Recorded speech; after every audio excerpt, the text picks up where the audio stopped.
He thought the Royal Guard were just living statues. He laughed, provoked, and then pulled out pepper spray. But his joke ended in a way that made the world gasp. What the Guard did blew up the internet. Get ready. This is a video you'll never forget. The arrival of the madman. London was living its usual life. The morning fog lazily spread over the pavements, cars moved smoothly through the streets, and hundreds of tourists flocked to Buckingham Palace to witness the famous changing of the guard. Everything was orderly and dignified until a man appeared in the crowd whose mere appearance could ruin anyone's day. Greg Henderson. He was 37, but looked like a worn-out man in his 50s, with a red face, rumpled appearance, and the blinding self-confidence typical of the most obnoxious tourists. From under a cap pulled low over his forehead with the inscription, "Make America Great Again," stuck out greasy dark hair, clearly unfamiliar with shampoo for several days. His unshaven face, adorned with a week's worth of stubble, glistened with sweat, and his chapped lips lazily smacked with each loud breath. He wore a stretched t-shirt depicting a bodybuilder's bare torso with the caption, "King of the Jungle," which clung to his flabby, long, neglected belly. Shorts in the colors of the American flag hung on him as if ready to slip off at any moment, and his legs were topped with white socks and sandals, the final touch to this chaotic ensemble.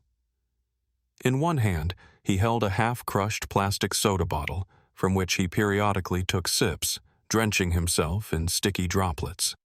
In the other, a smartphone, which he continuously pointed at everything around, missing no detail. He was looking for a show.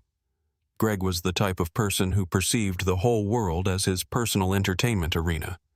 He lived for cheap thrills, for viral content, for the fleeting hype that brought him likes, views, and an army of internet trash enthusiasts like himself.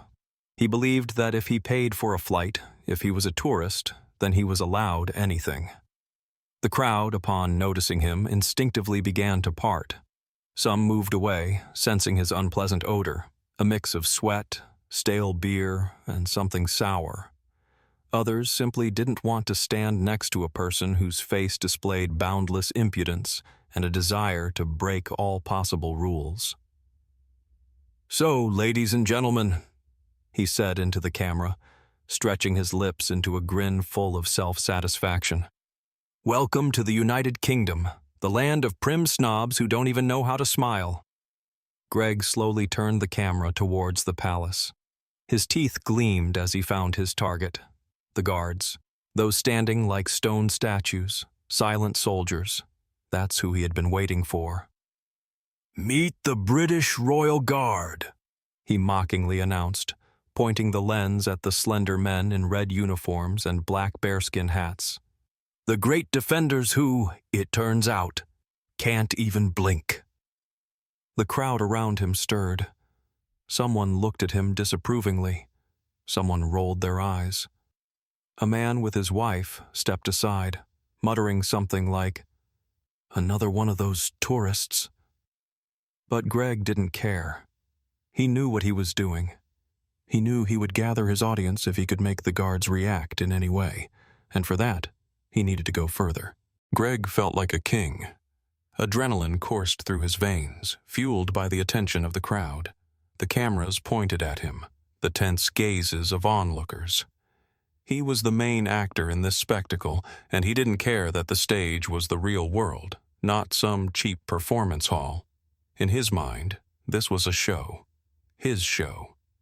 Standing before him was Sergeant Edward Foster, a 29-year-old member of the Royal Guard. Tall, broad-shouldered, fit, with sharp, chiseled features, as if carved from stone. The embodiment of discipline. The embodiment of honor. His red uniform was flawless, the gleaming buttons reflected the light, and his towering bearskin hat made his presence even more imposing. He was motionless, like a statue.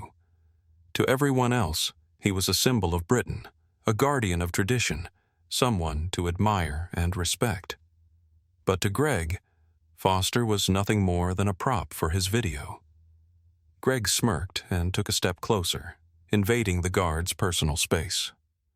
He deliberately leaned in, peering under the brim of his hat, trying to catch even the slightest reaction. "So, bro, how's the job treating you?" His voice was fake friendly, laced with mockery. Foster didn't move. Greg leaned in even further, so close he was almost touching his face. "Standing here all day, not even going to the bathroom, huh?" Silence. Greg grinned wider. He was enjoying this. The crowd started murmuring. Some people were already pulling out their phones, while others shook their heads, sensing this guy wasn't going to stop. But Greg didn't care. He waved his hand right in front of the guard's eyes, snapping his fingers, testing if the guy was even real. No reaction. Greg squinted. This guy was ruining his game. Greg was used to getting reactions. He was used to provoking people, getting shouts, laughter, anger. He was a master of pushing buttons. But this guard, he just stood there, as if Greg didn't even exist, and that pissed him off. He suddenly clapped his hands loudly right in front of Foster's face. "Hey man, are you even alive?" Nothing.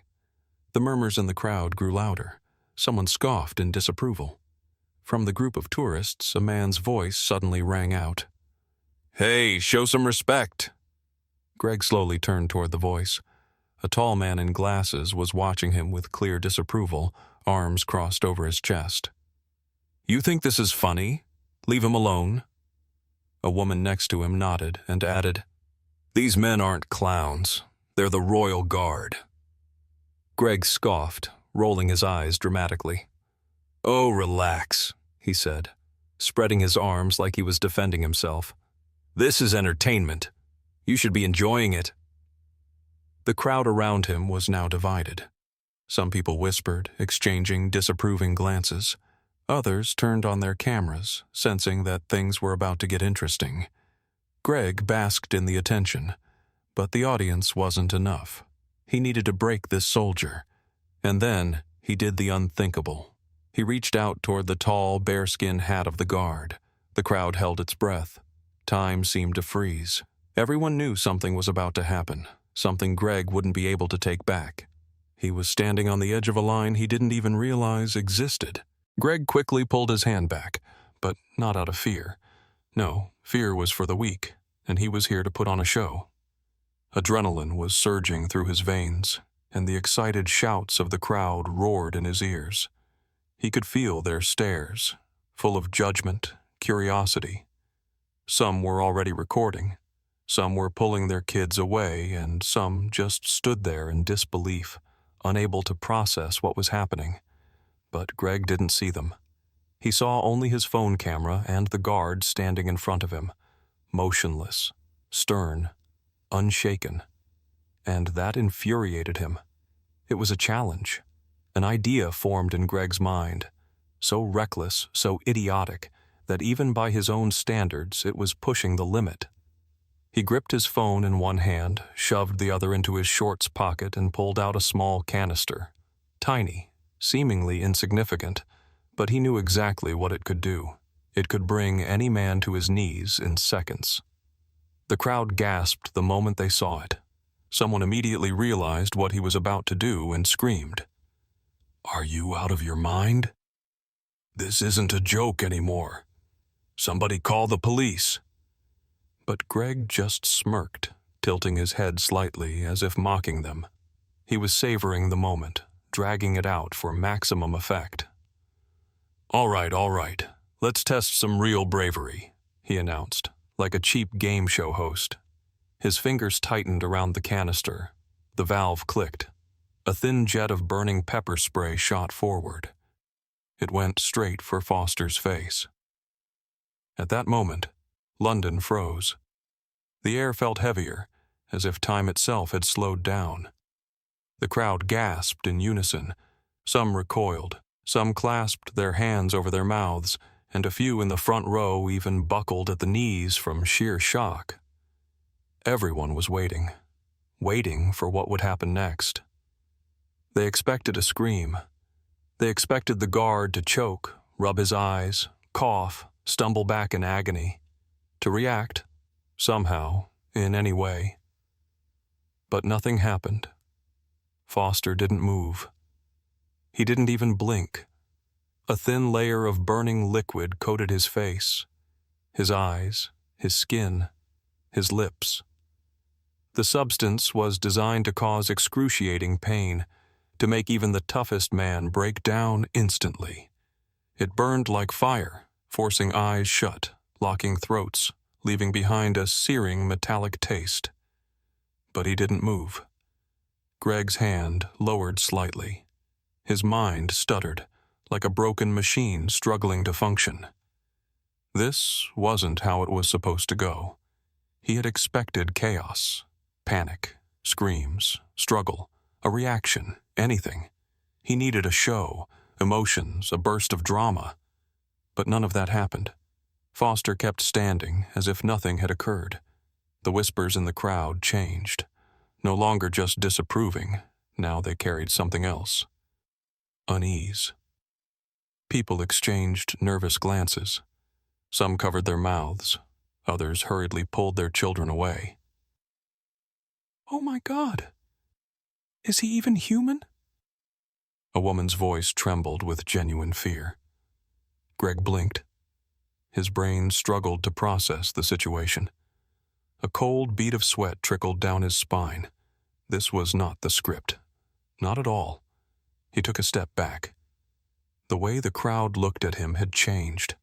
Where there was once curiosity and annoyance, now there was something else. Disgust. He was no longer a daredevil, no longer an internet hero. Now he was nothing but a pathetic, miserable idiot who had just made the biggest mistake of his life. Greg blinked. Once. Twice. He saw the guardsman in front of him, saw the face he had just sprayed with burning gas. He expected anything, screaming, pain, chaos. But not this. Foster moved. It happened so fast that Greg's brain couldn't process it. Just a second ago, the guardsman stood motionless like a stone statue, and in the next instant, he lunged forward. Not just a step. He launched himself. The crowd held its breath. The burning in his eyes, the searing pain from the pepper spray, any of it should have incapacitated Foster, should have made him scream, recoil, clutch his face. But he didn't just endure it. He attacked. Greg didn't even have time to comprehend what was happening when he suddenly felt an iron grip on his wrist. A sharp yank, and his body was sent crashing down. He hit the pavement with such force that the air was knocked from his lungs. Pain exploded through him. His palms scraped against the stone, his skull rang, and his shoulder wrenched so violently he was sure it was about to be ripped from its socket. Foster pinned him to the cold ground, pressing a knee into his back, twisting his arm behind him. Precise, controlled, executed with flawless technique, as if he had done it hundreds of times before. "Stay down!" Foster's voice was low, calm, but there was a weight to it, an unspoken warning. Greg shrieked, a true high-pitched, panicked scream, wild and unnatural. "What are you doing? You can't move! You're supposed to... You're just..." But his voice was drowned out by the roar. The crowd erupted. It was like a bomb had gone off. A second ago, people stood in stunned silence, frozen by the insanity of what had just happened. And now, they cheered. "Serves him right. That's how it's done. A real soldier." Applause exploded through the air. People clapped, whistled, some even raised fists in triumph. Tourists who had looked horrified just moments ago were now recording the scene with completely different expressions. They were on Foster's side. Greg gasped. His cheek pressed against the stone, the freezing pavement biting into his skin. He struggled, but the guardsman's grip was unbreakable. Panic wrapped around his throat like icy fingers. He didn't know what to do. Everything was out of control. This wasn't part of the show. This was his personal nightmare, one he had created himself. And then, the security officers arrived. 2 tall men in crisp suits, their faces serious, their movements sharp and deliberate. They walked briskly, their polished shoes striking the pavement in rhythmic steps, and with every echoing footfall, Greg's stomach sank lower. He tried to lift his head, tried to open his mouth, tried to say something, anything, but all he could manage was a weak, trembling, "Wait, it was just a joke." But no one was listening anymore. The video spread across the internet at lightning speed, making it feel like every person on the planet had seen this humiliating moment.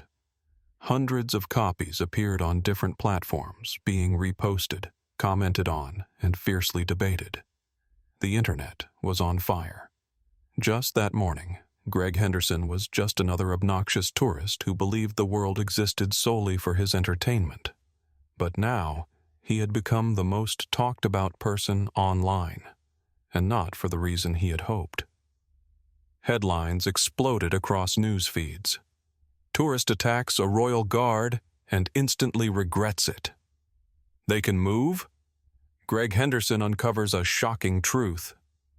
Legendary reaction. The guard shows what happens when you cross the line. The royal guard is not an attraction. This tourist learned his lesson too late. Heated discussions flooded every social media platform.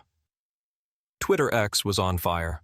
The hashtag #respect, the guard shot to the top of global trends, with thousands of people arguing whether Greg deserved his fate. TikTok was flooded with reaction videos.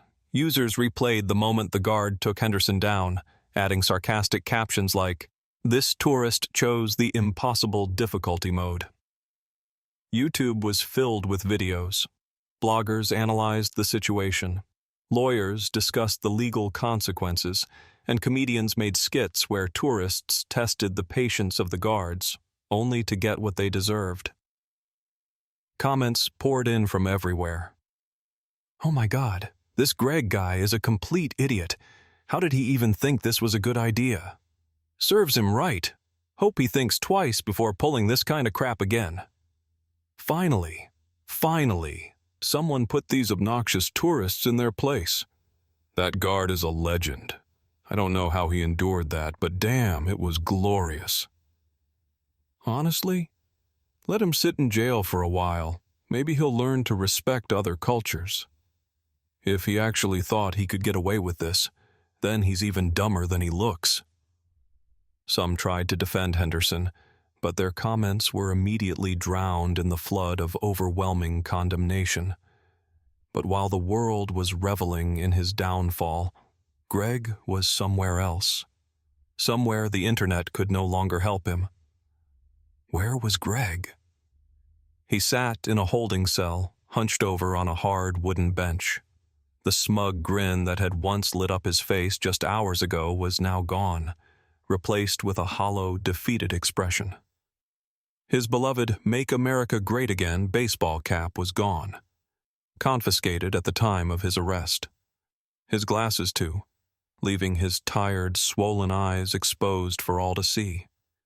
He no longer looked like the hero of his vlog, no longer looked like someone chasing content. He looked like a broken, terrified man who had just realized he had gone way too far. And now, there was nothing he could do about it. The investigation and charges.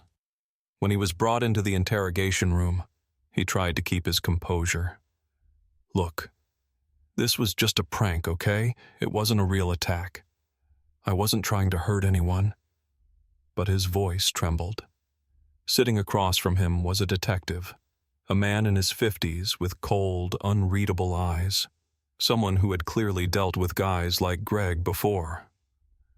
"Assaulting a public servant," the detective said slowly, looking over the paperwork. The words hit like a sledgehammer. Greg went cold. What? No, this isn't assault. I just... You sprayed pepper spray into the face of a British Army serviceman while he was on duty. That is assault. But he didn't even... The detective looked up at him. "Do you really want to finish that sentence?" Greg swallowed hard. Now he understood. This wasn't just a case of public disturbance. This was a crime. A serious crime. The inevitable trial. When the official charges were read to him, he couldn't even find the words to respond. Suddenly, the walls of the cell felt like they were closing in. The air felt thick. His heartbeat pounded in his chest. He hadn't just landed himself in an awkward situation. He hadn't just become an internet laughingstock. He had made a mistake that could change his life forever. But what he didn't know was that the worst was yet to come. The courtroom was packed. Journalists in the front rows clicked their cameras, capturing every frame.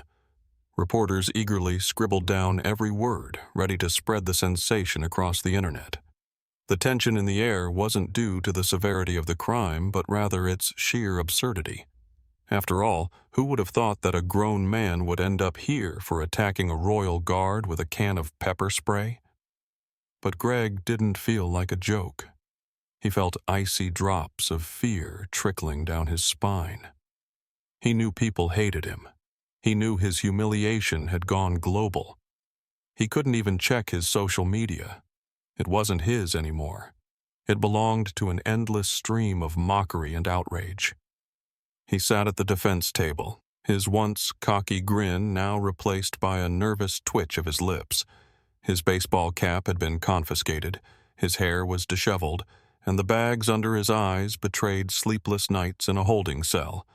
The judge, a stern-looking elderly man with piercing eyes and a cold voice, looked at him over the rim of his glasses. "Mr. Henderson," he began, tapping his fingers lightly against the desk, "you are charged with assaulting a public servant on duty. Do you have anything to say in your defense?" Greg immediately leaned forward, clasping his hands together in a desperate attempt to appear convincing. "Your Honor, it was just a joke. I didn't think he could even move. They're supposed to stand still, right? It was just content, nothing personal." A ripple of laughter echoed through the room. Someone scoffed. Others shook their heads in disgust. The judge slightly raised an eyebrow, but before he could respond, the prosecutor gestured toward the court technician. "Allow me to remind everyone." The prosecutor's voice rang out. "We have undeniable evidence." The screen on the wall flickered to life. Greg froze. Everyone knew they were about to watch footage of his attack, but instead, a different video played. The screen displayed the face of Sergeant Edward Foster. His stoic, ice-cold expression was the same as it had been on the day of the incident. But this time, he wasn't standing guard. This time, he was looking straight into the camera. And then, he smiled. A quiet murmur rippled through the courtroom. Someone sat up straighter. Others went completely still. Greg felt his insides tighten. Foster spoke. "You think we're not prepared? Try breaking the law. We don't just stand. We wait." The room plunged into dead silence. Greg felt his fingers turn white from gripping the edge of the table. His heart pounded against his ribs. His throat went dry. He remembered. He remembered the moment Foster grabbed him, remembered the cold determination in his eyes, remembered how effortlessly he had taken him down as if he had rehearsed it 1,000 times. Now Greg knew. The guards don't just stand there. They watch. They wait. And when the time comes, they move.